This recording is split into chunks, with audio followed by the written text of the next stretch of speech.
Okay, here we go. Greetings, everybody, on the name of the Lord Jesus. I just want to take a little bit of just a storytelling time of my life, where I started and where I am today. You can see from my Facebook page, I'm using my real name on my Facebook page, and I'm using my real name on my YouTube channels as well. So my name, actually, when I was born, I was given the name Mohammed Papu Kabajan Kuruma. That is actually my name when I was born. Yeah, that's my name when I was born. I was named after my grandfather, my mother's father, and that's where I got the name from. So my name at birth was Mohammed Papu Kuruma, Mohammed Papu Kabajan Kuruma. I used that name until I was trying to reach to Norway, travel to Norway. But let's go back again. I was born in Liberia. My father was a lawyer, or you can say magistrate, chief judge, whatever you want to call him. The late Emmanuel Sekou Kuruma Senior, ESK. Yeah. Before we were born, my father has kids before. I have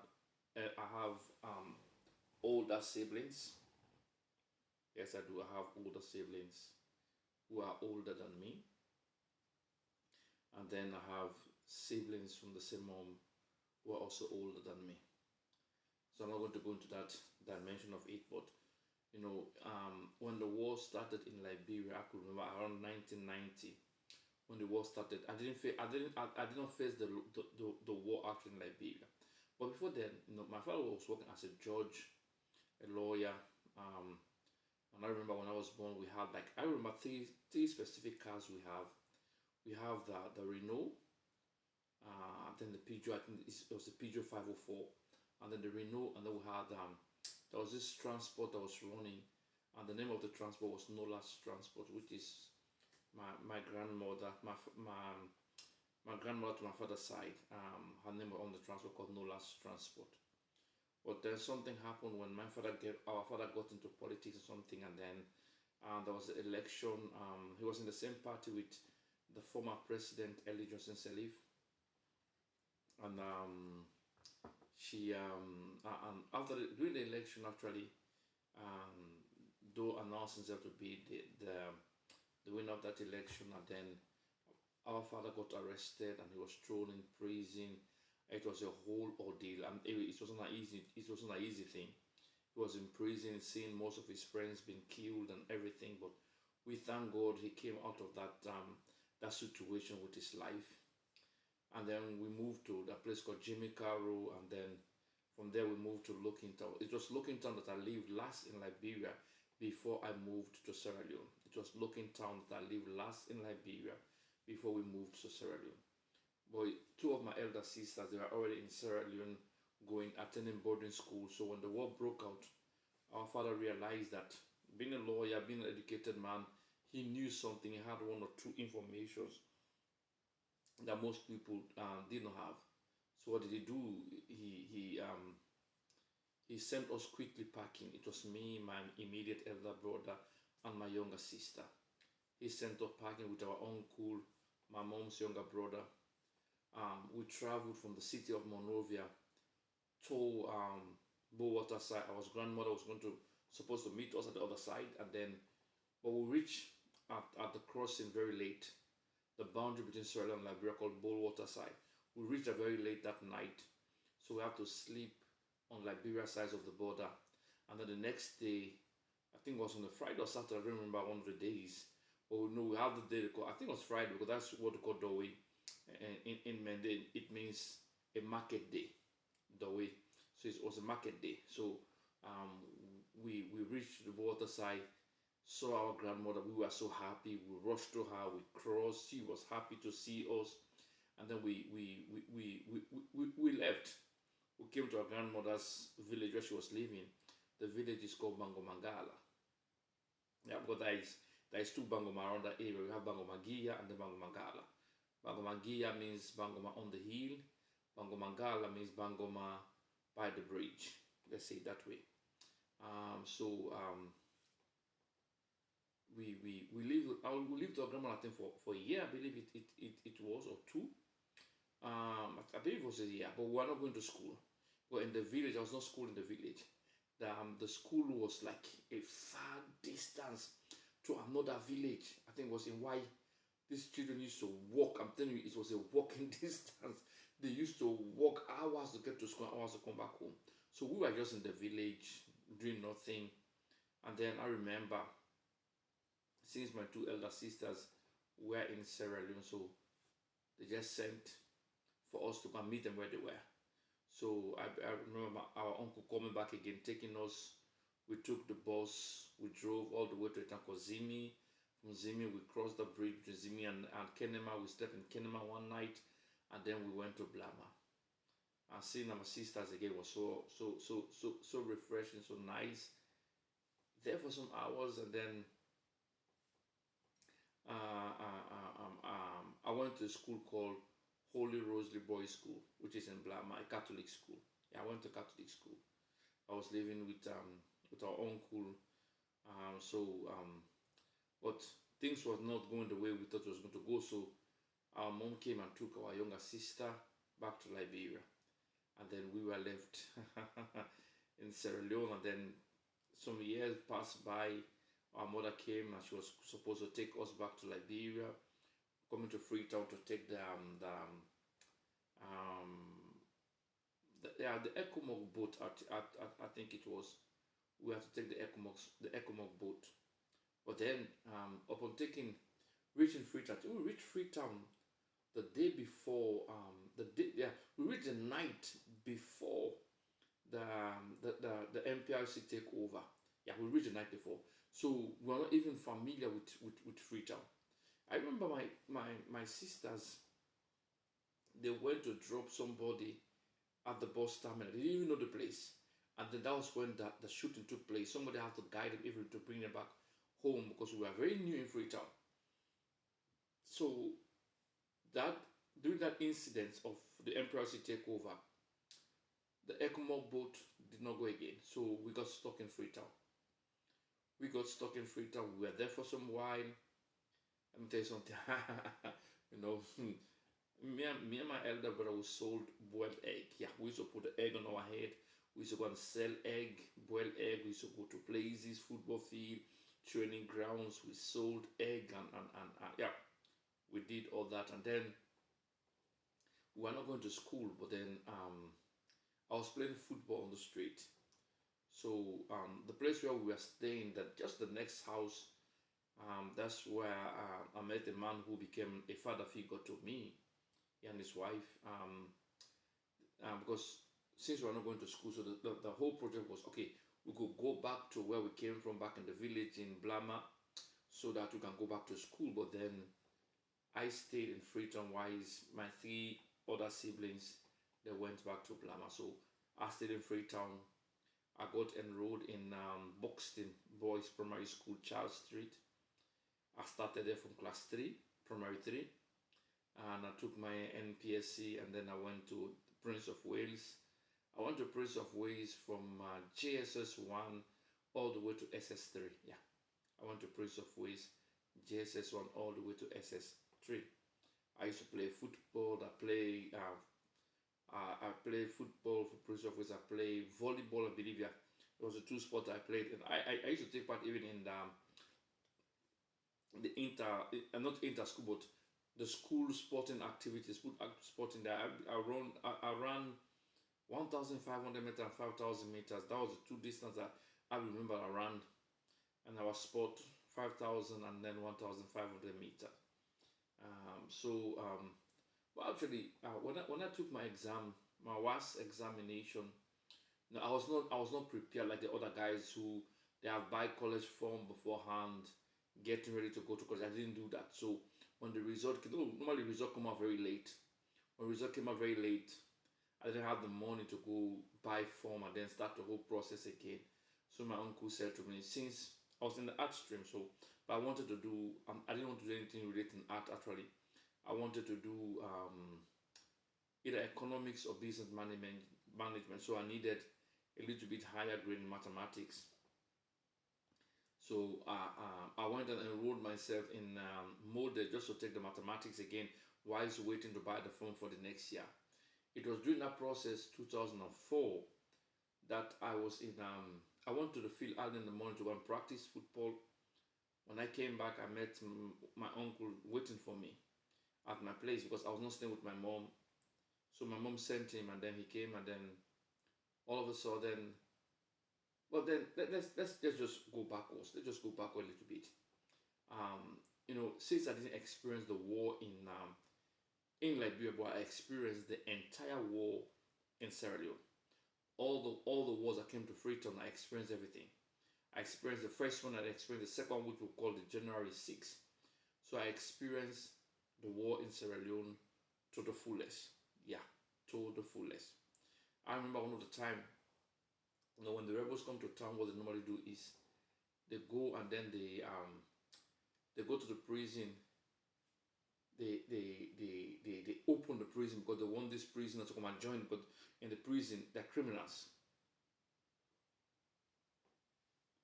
So they want this prisoners to come and join them. So what happened is they want the prisoners to come and join them. So they went and open. I remember we were in, because the house I was living in is one of the few houses that was like a concrete house. So people used to come in. We used to choke in that house. And I remember one day, these guys, they came and then they surrounded everywhere. And then I think it was I was living number 14, number 16, number 18, yeah.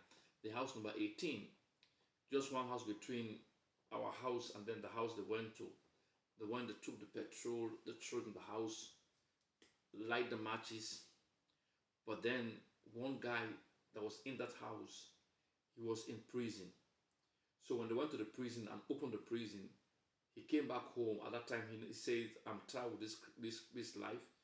So he came home and he was in the house. So when he came out, they saw him. That's when they were like, "Oh, but what are you doing here?" And then they put the fire off. I remember that day very well. They gave us a short time for everybody to leave because they're going to bomb the whole street. I remember I had this lady living with us. We have to jump the fence and go, but we came back again. Nothing happened. I remember it was during the fast month. Yeah, it was during the fast month. I remember I was a Muslim.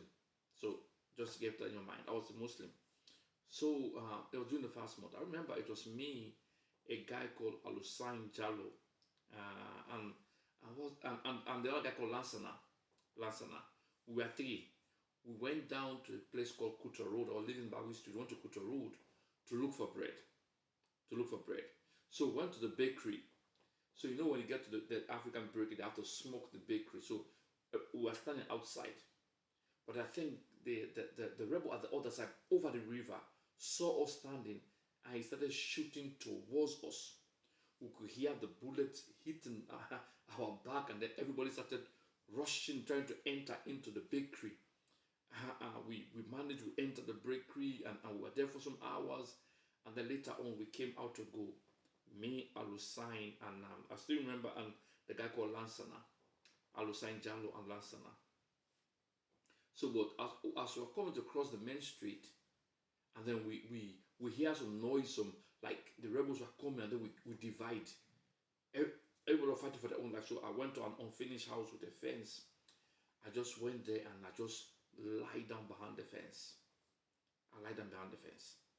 So waiting to see the noise and who will be passing. And then all of a sudden it was very quiet. So then I woke up and decided, okay, you know what? I'm just going to run. Yeah, I'm just going to run. Whatever happens. But just something just tell me, okay, just take a look behind the fence and see. After I looked behind the fence, I saw these guys coming. They were in their numbers. That time the ECOMOG was pursuing them now from our area. So they were desperate, burning houses, shooting whatever they see. I'm telling you, I froze. I just fell down. And then they pass. Imagine, I'm out. My people at home, don't know what has happened to me. I don't know what has happened to them. So, as God could have it, I crossed the main road again. I reached home. And I reached home, I met everybody outside. That these guys have come again and given them an ultimatum to leave. I remember that night even could not sleep in the house. I slept behind the outside toilet, behind the outside toilet. That's how we used to throw the pee. That when you know in the night people bring the cup in because of criminality. Nobody want to go out in the middle of the night to go and use to urinate. So we have this bucket where people urinate, and then in the morning you go and throw them away. That's how we used to throw them away. So that's where I slept that night, lying down because it was dark, so nobody can see you. I remember there was a time even we had to sleep at the cemetery, Ascension Town Cemetery. Yeah, me and my late grandmother and the kids, we went there. We slept at the cemetery. I remember that was like the last day before when we woke up the morning. Now we hear the ECMO have driven these people away, so we returned back home. So I experienced the entire war. This is just like a summary. I cannot go into details of all what happens, but I experienced the entire war in Freetown. Sorry, in Freetown. The war that took place in Freetown. I experienced everything. But I'm not going to. I was not a child soldier. Never hold gun from nobody. So I cannot lie to you of that. No, it never happened. I remember one incident that happened. Even I was sick. I went to the main hospital to take drip. Whilst I was taking drip, you could hear the fighting, the bombarding, and they were bringing people who were injured. I was lying on the sick bed receiving drip. I will never forget that day. So I went to school. Now I remember even when I came home from that day, that morning, came home from football practice, saw my uncle, went home to my mom, and she told me of what has happened. Our name came up. We have to go for interview and the whole 9 yard and everything. I remember when I told some of my friends that I was going to come because of this program, that program. Many people didn't even believe that I was a Liberian because I was so integrated. I speak Creole perfectly. I speak Mende, which is one of the tribes also in Sierra, even though in Liberia. But actually, I'm a Vai by tribe because my father is a Vai. He's a Vai person. So I could speak the Creole very perfectly. I could speak Mende very perfectly. So many people did not know that I was actually a Liberian. So most of the guys were like shocked when the program came up and they realized I was Liberian. They were shocked. So March 3rd, I think we left here. We left Sierra Leone March 3rd, and then we reached Norway March 4th to gather on, and then we'll take it the next time. I don't want to bore you with every story right now. We'll tell the rest of the story some other time. But that is just part one of my life from I was born and how I reached to Norway. I came as a United Nations refugee. So that's how I came to Norway. United Nations refugee is like refugees that have lived long in another country, and then it's not safe for them to go back home. And then United Nations send the name out, and then my family was chosen, like so many other families that live in Norway. A Liberian's family were chosen for a third country. That's how we end up in Norway. Norway chose us, and let me tell you something. It was one of the greatest things that happened to me because I love it in this place. It's not like 100%, not even 100%. It's an English-speaking nation. We speak Norwegian. You have to learn the language. Went to school, learned took my degree in the language. Even when I'm working right now, all my work, the letters that come in, the letters that go out, it is in the Norwegian language. I work in the town council, in the housing department, the town council. So it's like everything that has to do with buildings, no matter what type of building you want to do, no matter whether you want to do roads, water, or all these things, so long as it have to do with construction, building something, it is our department that handles it. So that's why I work, a civil servant, engineer, building and construction. That's my profession. That's where I work. So, but we'll take the rest of the story because I had a very interesting life to begin with in Norway, and some funny moments. When you go to a new place, things happen that it's very, very funny. So I'm just going to talk my part of the story. I'm not going to talk my sisters or none of my my siblings, they're part of the story because it is theirs to tell, not mine to tell. So I'm going to focus on me, my own side of the story. That's what I'm going to focus on. So be super blessed. Love you.